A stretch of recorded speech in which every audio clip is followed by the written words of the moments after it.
Arne Slot with TNT Sports. Where's Ali? He's up in the commentary box. Yeah, I know. Good to go? Arne, congratulations. How much did you need that win?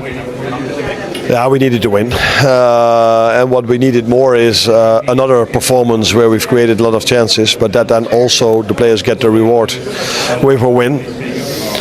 And that's what happened today. Yeah, you spoke a lot in this run of defeats about the fact that you were getting the chances, but the players weren't taking them. You've got to be pleased with the way they took them tonight. 5 different scorers, including your 2 centre-halves. Yeah. I saw a lot of similarities, by the way, today compared to our other games, because the first chance they got was immediately a goal, and maybe the only chance they got today, but that maybe was because we went 3-1 up, and it's easier to control a game of football if you're 3-1 up than if you are 1-0 down or 2-1 down. So again, hardly conceded anything, but the main difference between this game and the 4 before was that maybe not all of them, but most of them, the other team scored a set piece, and now we were able to score 2 set pieces, and then people focus a little bit more on the attacks we had in the second half than on the misplaced passes, which we probably had today as well. But if you're 3-1 up, you are judged differently than when you are 1-0 down or 2-1 down. Ekitike was always going to score against his former club tonight. Of all your new signings this summer, why do you think he's found his feet the quickest? I wouldn't say quickest, but he found his way. What were your words? Feet on the ground. Yeah. No, I don't know exactly the English saying, but he's done well for us every time he plays. But again, the focus is then mainly on goals and assists, which he's done well for us. But there are also other parts of our game which are needed to win a game of football, and I saw players working really hard for them to create, I think, 1 or 2 counterattacks where one of them was scored, and that's also a main part of our game, and that's what they all did really well, including Hugo today. It's the longest we've seen Hugo, Ekitike and Alexander Isak on the pitch together. Did it work? Hugo got a big chance and he scored them. Alex got a few. Unfortunately didn't score yet, but he had to go off at half time because he felt his groin a little bit, so that's a pity. But yeah, I've said it many times, it's such a difficult balance to find with a player that missed out 3 months. You bring him slow, you bring him slowly. People also maybe sometimes argue him if you cannot play him more or more often or longer. And now we've played him for the second time in 3 days, and unfortunately he had to go off. So let's hope for the best. But it's not an easy balance to find if a player has been out for so long. Congratulations on the win tonight. Thank you. The goal stood.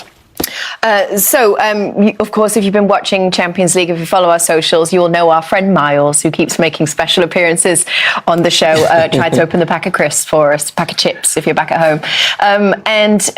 When you were feeling a little glum because Liverpool had gone 1-0 down, we'd just like to show you this clip. Take a look. Just keep watching the background of this clip and see what you spot. There he is, Miles. Everton fan, we should say. He's a case, isn't he? But still. Me and Miles have got a date in a few weeks. Yeah. And his dad, right? And his dad, yes. Yep. And that is to do with the Merseyside derby. There was a little wager on it. So he's coming down to watch Everton in the new stadium, and I'm around that weekend, so he's going to take me for a meal and a little drink, which he owes me for losing out on the derby. I know. What's up, Mike? What are you doing?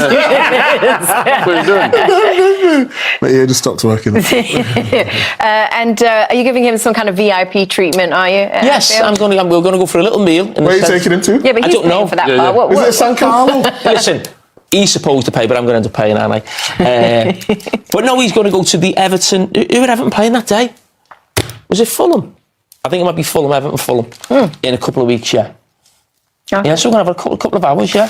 Let's take a look at Liverpool's goals then, anyway, because you banged 5 of them in. So let's see how you responded. Here Listen, you go. I absolutely love this goal, and I love this fella. As soon as I see him in the Community Shield, he got a goal in that game, and he's been Liverpool's best player this season, and he hasn't played all of the minutes. And right now, I think on the back of this, He is Liverpool's first choice number 9. Find his way into the team. He started both of them tonight. Isak came off at half-time. I'm not quite sure why, but he's Liverpool's number 1 striker right now. And Virgil van Dijk.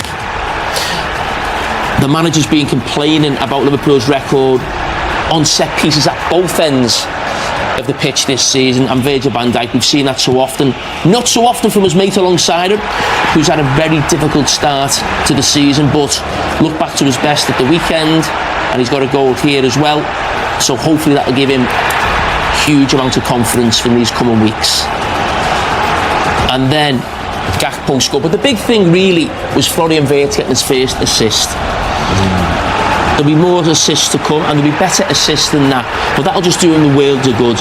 And I should just mention Gakpo, because he probably doesn't get the praise other players get. He's not a superstar, but he consistently scores goals for Liverpool, and he has done since he come to the club. So that's a great moment for Wirtz, just to get that monkey off his back in terms of the assist. And then he got another one. Now, as I said, he will get better assists and maybe more difficult ones than this, but it still goes on the record. And Szoboszlai has another great shot. But yeah, it's nice for Wirtz. He's been back to Germany. What he was brought in to do was to create goals and score goals. And the only disappointment was that he never scored tonight.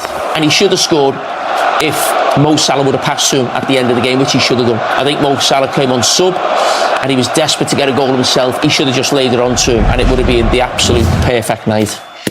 All right, so 3 points to Liverpool, big win for you guys. Congrats. The crisis is over, Jamie said. Well, the 72, you'd have to put that away, won't you, until we lose 4 games again in a row. Congratulations after Liverpool's recent run. How much did you not just need a win tonight, but a statement win as well?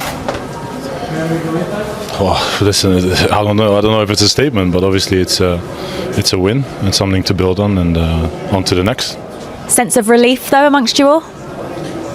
Listen, we in the football, or at least I'm in the football business for quite a while, so I don't think there's relief, but obviously we were all disappointed with losing games, and obviously it was a positive that it didn't happen, at least in my time, I think losing 4 in a row. So obviously that's something you have to then deal with as a group. Stick together, block the outside noise, and keep working. And today we won. That's it. We got 3 points on the board, and now we recover and have to be ready for Brentford. Don't often see the 2 centre-halves scoring in the same match. Talk us through both of those goals, because they were almost a carbon copy of each other. I think I had my goal obviously was in front of the goalie. I think he was a powerful header. I think the last time we did it, I think, was in Milan, I think. So good that we could be important in scoring goals and securing the win, of course. If there's one small negative from tonight, another goal conceded. How frustrating is that not to keep a clean sheet? Yeah, listen, we try to keep clean sheets, and you keep working so hard. And in football, obviously, you can concede goals. Unfortunately, today it happened, but it's about how you react. And in the end, it's about winning games, improving, and every day try to be better than the day before. And it sounds maybe cliche, but that's the only thing what we have in our mind, and we should have in our minds. And don't, like I said, don't get dragged into all the negative things that's going around at the moment. We want to perform, we want to improve, and that's the aim we have. How difficult is it to block the noise out, though, when it's all going on? Well, for me it's quite easy. But I'm obviously quite longer in the business than others, but obviously that's definitely a message that we have, you know. The only way that you can play your game in the best way possible is to focus on the task ahead, and that's perform as a team. Because that's the only way you can win games. Obviously, we have the individual quality. Otherwise, you won't play for Liverpool. We have to do it together in order to be successful, and keep going, and don't get dragged into all that stuff. Well done tonight. Thank you. Yeah, don't get dragged into all those pundits talking about the game or anything like that. It's all like internet nonsense. Was it easy for you two to block out the noise? Yeah, was for me. Yeah. Was it? What about you? Yeah, the same. I didn't listen to any of it. I mean, I know it's ironic because we're sitting here covering the game, but I think when you have issues as a team and it's gone difficult, you need to block out all the outside noise, and there is a lot of noise. In the dressing room, you know what's happened, the manager knows, the players know, and you fix it. When you listen to everybody else's opinion, there's too many opinions and it can make a mess. And before the game, we haven't been overly critical about Liverpool at all, have we? I think you've been quite measured in how you should respond to it. And when you play 600-700 games like we have, you're always going to go through peaks and troughs. When you win trophies, people go overboard, and when you lose a couple of games or lose a semi-final, people go overboard. So it's just about keeping the medium, and you always know that a couple of days later you've got another game to try and prove people wrong, and that's what Liverpool have done tonight, and so they should do. They did need a response though, and that must be satisfying for them to get it, and also to get 5 different goal scorers too. Yeah, and I think a lot of it started from actually just defending properly. A couple of the goals came actually defending a little bit deeper and then in transition. I think if they defend well, they will be absolutely fine. They have so many wonderful attacking players. So I think even Virgil will know that. He'll probably say, get people a little bit closer to me. Let's defend properly and let the boys at the top of the pitch win games. Maka, let's rejoin the game when they're already 1-0 down and they needed somebody to give them a little bit of a spark, and it was Ekitike. Yeah, and we mentioned him before the game because he's been a real bright spark in Liverpool's attack since he joined the club. And his goal was really nice. The first touch was excellent. This one across Robin Koch. He has to pull himself up. And then his awareness to slow himself down, have a look at the goalkeeper. Doesn't rush at all. Everything is cool and calm in his mind. He knows exactly what he's going to do. Look at the goalkeeper, slows down, gets Liverpool back in the game. And he has to play now, doesn't he?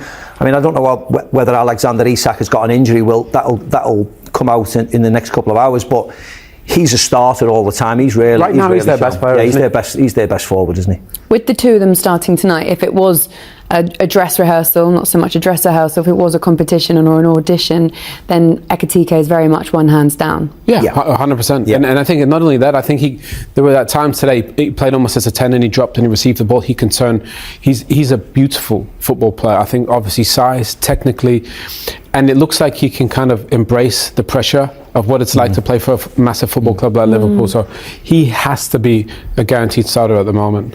So what now for Isak? It's very, very early days still, and there are so many games. Will it do anything to his confidence of coming off at half-time and this tonight? It will if it's just a sheer choice. You're not playing well enough and get off, but I'd be very surprised if it's not an injury or some sort of precaution, because to bring somebody off after 45 minutes when you're 3-1 up, when he wants to play more minutes to get his fitness levels to such an extent, I'd be very surprised if it wasn't something else. And if it is something else, then Arne Slot has got an easy decision to make now against Brentford, because you really play Gakpo, Ekitike and Mo Salah, because Isak's struggling and Chiesa probably needs more minutes, so it may spare him a chance of dropping one of the 4 forwards. But again, we'll wait and see when we finally get to know what's wrong with Alexander Isak. Okay, well, we're going to get some reaction with the other striker. Ekitike is now speaking with Jules Breach. Let's go over to Hugo now. Hugo, you lit this stadium up so many times as a Frankfurt player. What was it like to score here as a Liverpool player so soon after you left? I had to. It was a great feeling. Obviously, it was something special today for me to come back. I would say at home. I know everybody is here, so it was a special game for me. And obviously, win, that was important, and score my first goal also in Champions League. I'm really happy. When you're one-on-one like that with only the keeper to beat, talk us through what you're thinking. I just keep it cool, calm. I do what I can do. I knew he will come and he will open the legs, so I tried just to put between the legs, and that worked. So yeah, that was good. You didn't celebrate. How much do you owe it to this club for the player that you are today? I have so much respect for them.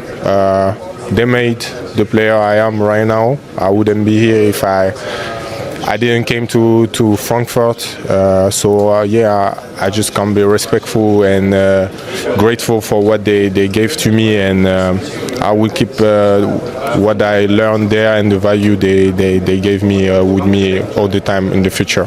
It was your first time starting a game with Alexander Isak. How did you find it?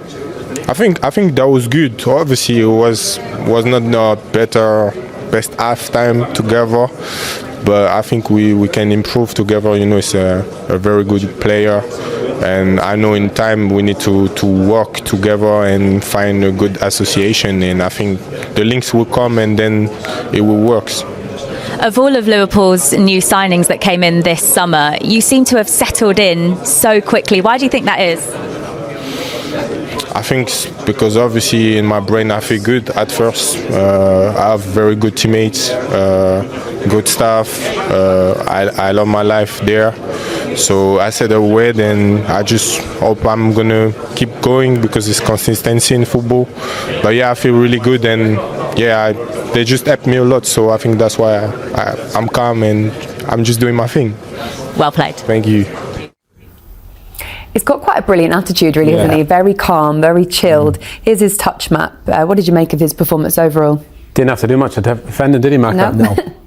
The thing is, he is everywhere, and I think normally you think about, a Targum and a Gyökeres or those types, Haaland. This guy is a pure player. He's a beautiful football player. This is ridiculous, by the way. The pace that he has, and not only that, this second one, this touch I think is amazing. And then the composure. He said, Mac, he knew the goalkeeper would open his legs. I didn't know that. He didn't even know him. He just signed this summer. Yeah, he's probably just said that in his interview, I think, mate. No, That's all it was. Oh yeah, but it was nice and calm, wasn't he? Goalkeeper comes flying out. Has a look at the goalkeeper to see where his body is and how he's positioned, and gets his goal. He has a confidence which I think is quite unique, actually. I don't think you can really teach that. He carries himself with, I think Fletch said it in commentary, he has an elegance the way he plays, and I think he's got something special, I think, about him. Obviously he's a fantastic player, but like you said, he's calm. He's got a real good body shape on him. When you see him running with the ball, he moves his shoulders really well, and he drifts left and right. He just looks like a real natural runner, and he's very skillful as well. And of course, coupled with the goals he scores, he's going to score plenty if he stays fit. Let's talk about Mo Salah, guys, and whether or not it's too early to talk about any kind of changing of the guard yet, because this could also just be a little bit of a momentary blip for Mo Salah. The consistency that he has had over his career, especially at Liverpool, has been incredible. Yeah, one of the best, and he deserves. Maybe he's had a little rest today, but that won't last very long. He'll be back in on the weekend. The season that he had was one of the best I've ever seen last season in terms of goals and assists, and he's still scored a couple in the Premier League already this season. Not like he hasn't scored at all, and he could have had a couple even against Manchester United. So I think to make him a little bit angry or maybe push him is not a terrible thing. And they have options now to rotate in case somebody has a dry. Change now to what it was at the start of the show, not in the studio, but perhaps online. Oh, everyone calm down. Well, listen, Florian Wirtz got an assist, didn't he, tonight? Before anybody starts saying that second You're one, not having the second one. That second one is not an assist. It was a simple pass to Szoboszlai. That was an assist. But his first one was an assist, so that gets his confidence levels up. And then people stop talking about that. So loads of tick boxes tonight for Liverpool and a lot of the players. Yeah. All right, guys. Look, we're going to see more of the Liverpool goals after the break. And on a slot. After 4 winless games, Liverpool finally roared back to life. And they did it in devastating style, crushing Eintracht Frankfurt 5-1 in the Champions League. It wasn't luck. It was a calculated, fearless reinvention by Arne Slot. The Dutch coach made bold choices, benching Mohamed Salah, reshaping the team into a direct 4-2-3-1, and unleashing young forward Hugo Ekitike, who scored against his former club. Liverpool pressed with ferocity, hunted the ball in packs, and turned every loose touch into an opportunity. Their famous intensity was back, and Frankfurt simply couldn't breathe. Set pieces became deadly weapons. Virgil van Dijk and Ibrahima Konate both powered home headers before halftime, flipping the match on its head. New signing Florian Wirtz was sensational, creating 2 goals and orchestrating attacks with calm precision. By the second half, Liverpool were unstoppable. Gakpo and Szoboszlai added 2 more, sealing a statement win that silenced critics and reignited belief. This was the Liverpool fans had missed. Bold, ruthless, and brimming with confidence.